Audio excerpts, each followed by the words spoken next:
देखिए, कुछ लाइव तस्वीरें इस वक्त हमें मिल रही हैं जयपुर के होटल क्लार्क्स आमेर। आपको लिए चलते हैं, ये लाइव तस्वीरें आपके टीवी स्क्रीन पर। देखिए, विपक्ष की ओर से यशवंत सिन्हा को राष्ट्रपति पद का उम्मीदवार बनाया गया है। वो आज कुछ घंटे पहले ही जयपुर पहुंचे और सीएम अशोक गहलोत के साथ वो मीडिया से मुखातिब होंगे, मीडिया से बातचीत करेंगे। ये प्रेस वार्ता कुछ ही पलों में शुरू होने वाली है, क्योंकि इस वक्त पीसीसी चीफ गोविंद सिंह डोटासरा बोल रहे हैं। बहुत ही वरिष्ठ नेता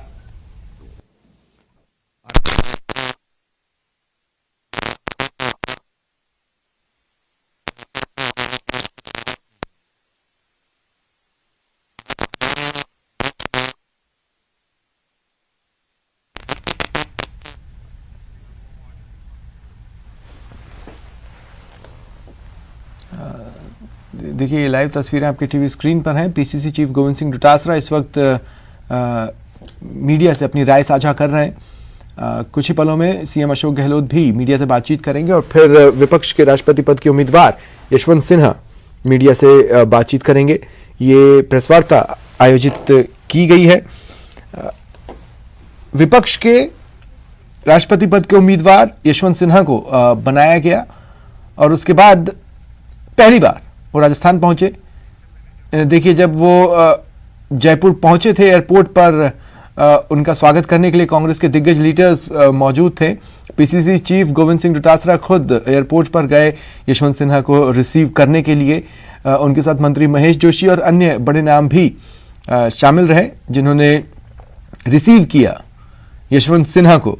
और यहां से ये लीडर्स होटल क्लार्क्स आमेर के लिए रवाना हुए, जहां पर पीसी का आयोजन किया गया है प्रेस वार्ता का।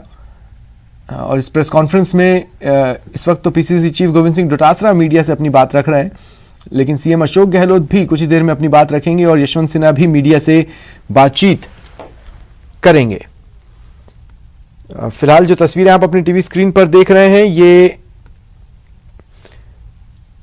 कुछ घंटे पहले की है, जब यशवंत सिन्हा जयपुर पहुंचे। जयपुर हवाई अड्डे पर आप तस्वीरों में देख सकते हैं पीसीसी चीफ गोविंद सिंह डोटासरा मौजूद थे, मंत्री महेश जोशी और अन्य बड़े चेहरे। कि हम यहां से बहुत ही अच्छे मतों के साथ में, चूंकि राज्यसभा में भी हमने 126 मत हासिल किए हैं, तो उससे कहीं ज्यादा की गुंजाइश रहती है, उससे कम की कोई गुंजाइश नहीं है। हम लोग सब पूरा समर्थन, पूरा वोट दे करके इनको विजय श्री दिलाएंगे। और राजस्थान से जैसे इन 4 साल में जो इतिहास आपने सबने देखा, रचा गया है, चाहे लोकतंत्र को बचाने की बात हो, चाहे राज्यसभा के चुनाव हो, चाहे हमारे उपचुनाव हो, और चाहे सरकार की गुड गवर्नेंस हो, इन सब में सत्ता और संगठन ने बेहतर कार्य किया है। और अब भी इस चुनाव में भी हम राजस्थान से निश्चित रूप से सिन्हा साहब आपको भारी बहुमत के साथ में यहां से चुनाव जिता करके भिजवाएंगे। आपका पुनः प्रदेश कांग्रेस कमेटी की तरफ से, तमाम विधायक दल की ओर से, सहयोगी दलों की ओर से आपका बहुत बहुत हार्दिक स्वागत, अभिनंदन। अब मैं माननीय मुख्यमंत्री जी से आग्रह करूंगा कि वो अपनी बात रखें। माननीय मुख्यमंत्री अशोक गहलोत साहब।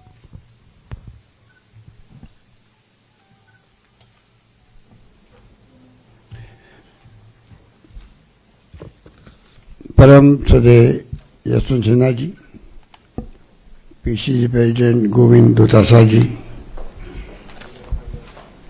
सुधींद्र कुलकर्णी जी, महेश जोशी जी, महेंद्र चौधरी जी, प्रणव झा साहब, यहाँ उपस्थित मेंबर पार्लियामेंट नीरज डांगे जी और मेरे प्रेस के साथियों, सबसे पहले मैं यशवंत सिन्हा जी का यहाँ पर हार्दिक स्वागत करता हूँ। आप सबको मालूम है कि विपक्षी पार्टियों की तरफ से एकजुट होकर के इनको आगामी राष्ट्रपति पद के लिए चुनाव में उम्मीदवार बनाया है। मुझे खुशी है कि एक बहुत ही अनुभवी राजनेता को अवसर मिला है कैंडिडेट बनने का देश के राष्ट्रपति के रूप में। यशवंत सिन्हा जी को मैं तब से जानता हूं जब मैं 22 साल पहले पहली बार मुख्यमंत्री था। उस वक्त ये वित्त मंत्री थे केंद्र में। इनकी कार्य करने की शैली, इनका व्यवहार, ये वाजपेयी गवर्नमेंट में वित्त मंत्री थे, उसके बावजूद भी जो सहयोग, जो समर्थन हमें मिलता रहा राजस्थान को, उसको मैं कभी भूल नहीं सकता। हमने जो एक अभिनव प्रयोग किया था उस वक्त में, क्योंकि बहुत कम परसेंटेज शिक्षा थी राजस्थान के अंदर, 38% सिर्फ, तब हम लोगों ने एक प्रयोग किया था। राजीव गांधी के नाम से 50 साल हुए थे उस वक्त राजस्थान में बने हुए, राजीव गांधी स्वयं जयंती पाठशाला, और एक प्रयोग किया था गांव में ढाणी के अंदर कोई एक पढ़ा लिखा इंसान है, वो टीचर बन जाए और उनको पढ़ाए बच्चों को। जो करीब 23,000 स्कूल हमने खोली थी उस वक्त में, गांव गांव में ढाणियों के तक में खोल दी थी। उसी से जंप हुआ बाद में।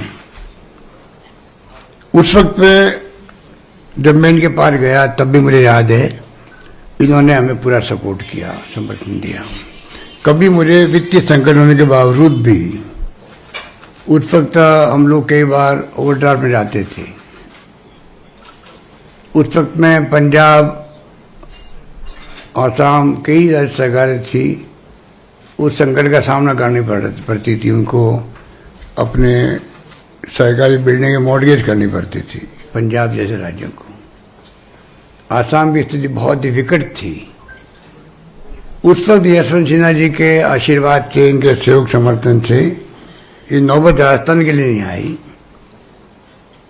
और समय समय पर इन्हें हमें इस प्रकार से इमदाद दी, इस प्रकार से आरबीआई को, रिजर्व बैंक ऑफ इंडिया को सलाह दी कि राजस्थान को कोई तकलीफ नहीं आनी चाहिए। उस कारण से हमें उस वक्त में हम आराम से, उस वक्त में डिफिकल्ट टाइम में भी हम लोग आराम से निकाल पाए। 4 अकाल बढ़ गए थे, आपको याद है, सब आप साथी राजस्थान के बैठे हैं, 4 अकाल लगातार पड़ रहा है। उस स्थिति के अंदर ये व्यक्तित्व के धनी हैं जो मेरे पास बैठे हुए हैं, जिनका आज हम समर्थन करने के लिए इकट्ठे हुए हैं, उन्होंने आगे बढ़ करके, सरकार अन्य पार्टी की थी राजस्थान में, कांग्रेस की थी, वहां बीजेपी की थी, तब भी इन्होंने पूरी इमदाद करी। तो हमेशा से ये हर एक सहयोगी रहे हैं।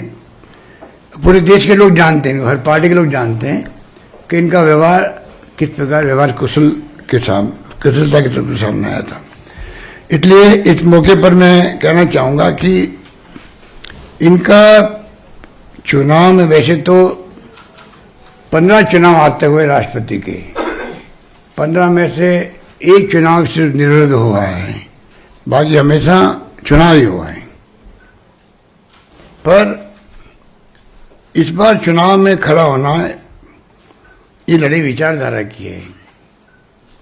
ये लड़ाई विचारधारा की है, ये कोई व्यक्तिगत लड़ाई नहीं है, लड़ाई विचारधारा की है, और कोई व्यक्ति विषय के चुनाव की बात नहीं है। जो हालात बना रखे हैं देश के अंदर, जिसमें अभी प्रकाश डालेंगे यशवंत सिन्हा जी खुद आपके सामने, चारों ओर हाहाकार मचा हुआ देश के अंदर, धज्जियां उड़ रही है संविधान की, लोकतंत्र खतरे के अंदर है। ये बात सामने है देशवासियों के, लोग डरे हुए बोलते नहीं है। ईडी, इनकम टैक्स, सीबीआई के तो आतंक मचा रखा हम लोगों ने।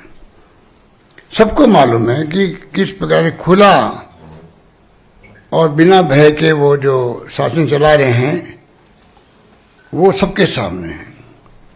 चिंताजनक हालात है, तनावपूर्ण हालात है देश के अंदर, हिंसा हो रही है, परवाह नहीं है। हम बार बार मांग करें प्रधानमंत्री जी से, आप अपील करो देशवासियों को कि देश में शांति, सद्भाव, भाईचारा रहे, और हम बर्दाश्त नहीं करेंगे हिंसा को।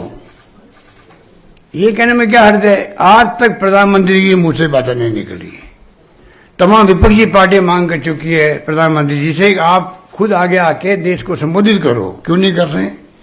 ये पता नहीं क्या स्थिति है। कई कानून है जो बिना पार्लियामेंट में डिस्कशन में पास हो रहे हैं।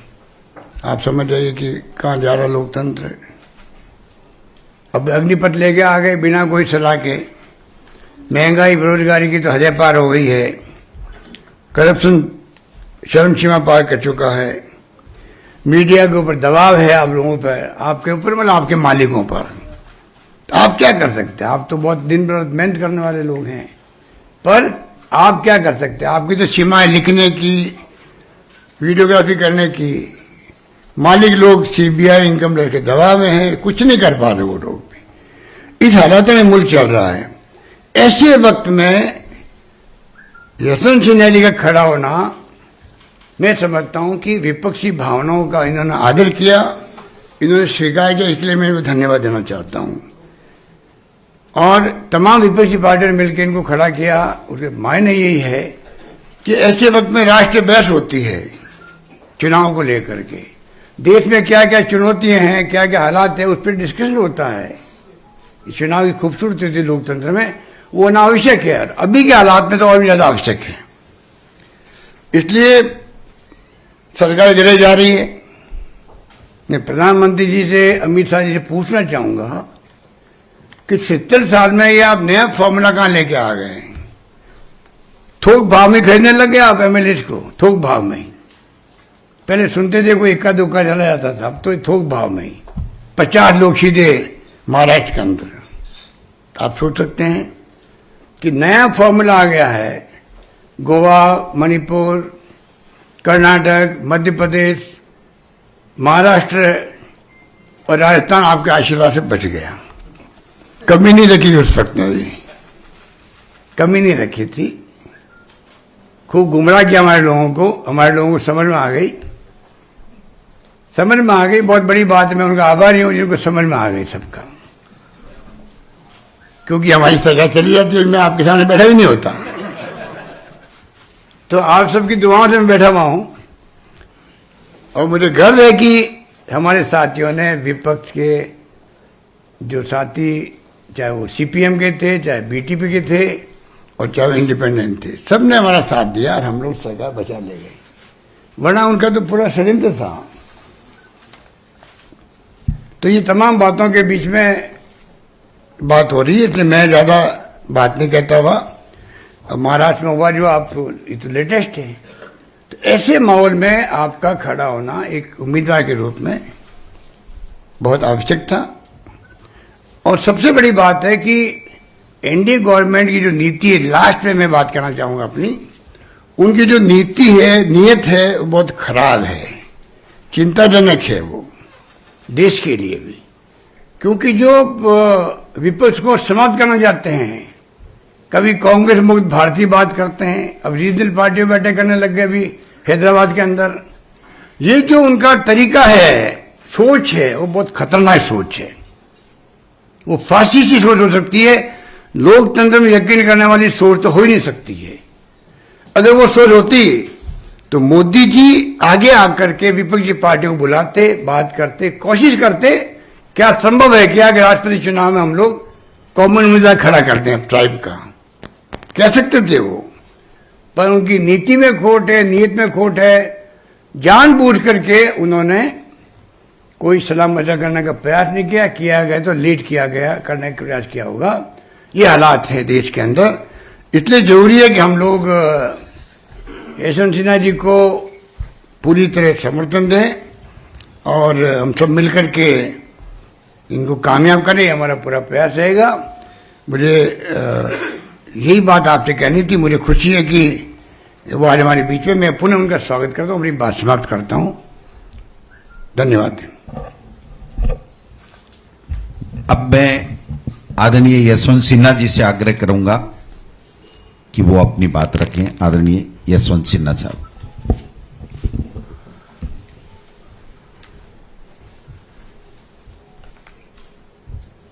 मुख्यमंत्री अशोक गहलोत जी, सम्मानित मंच और मीडिया के हमारे मित्रों, मुझे बहुत खुशी है कि आज मुझे अपने अभियान के दरमियान जयपुर राजस्थान आने का मौका मिला है। मैं कई राज्यों से घूमता हुआ आज आपके बीच में आया हूं और दरअसल नामांकन दाखिल करने के बाद, जिसमें अशोक गहलोत जी स्वयं उपस्थित थे, जिसके लिए मैं हृदय से उनका व्यक्तिगत रूप से धन्यवाद देना चाहता हूं, उसके बाद से हम लगभग लगातार ही देश के विभिन्न राज्यों में जाकर अपने अभियान को आगे बढ़ाने का प्रयास कर रहे हैं।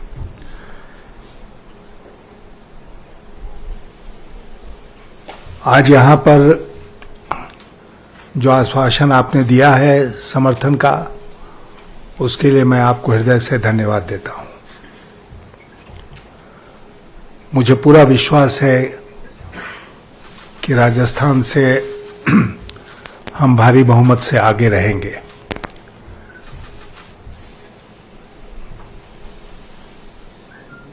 मित्रों, वैसे तो राष्ट्रपति के चुनाव आते हैं और चुनावों की तरह निकल जाते हैं, और खास करके राष्ट्रपति के चुनाव में बहुत ज्यादा राजनीति नहीं होती है। गहलोत जी ने बिल्कुल सही कहा कि सरकार चाहती तो सर्वानुमति बन सकती थी, और इस संवैधानिक पद की गरिमा को देखते हुए शायद ऐसा होता तो बेहतर होता, लेकिन सरकार ने इसके बारे में कोई गंभीर प्रयास नहीं किया, एक औपचारिकता निभाई। सरकार के एक मंत्री महोदय ने और बीजेपी के अध्यक्ष महोदय ने कुछ लोगों को फोन कर दिया, उनका उम्मीदवार कौन होगा उसका नाम नहीं बताया, और सहमति के प्रश्न को आगे बढ़ाने का कोई गंभीर प्रयास नहीं किया। तो अब लड़ाई है, और मैं आपसे यही कहना चाहूंगा कि ये जो चुनाव हो रहा है राष्ट्रपति का, ये बहुत असाधारण परिस्थिति में हो रहा है, जैसा अभी मुख्यमंत्री महोदय ने कहा। असाधारण इसलिए कि देश का माहौल क्या है आज। देश में एक तरफ हम देखते हैं कि घृणा का माहौल है, जो जानबूझकर पैदा किया जा रहा है, आगे बढ़ाया जा रहा है सरकारी पार्टी और भारत सरकार के द्वारा। ये मैं सीधा आरोप लगा रहा हूं भारत सरकार और बीजेपी के ऊपर।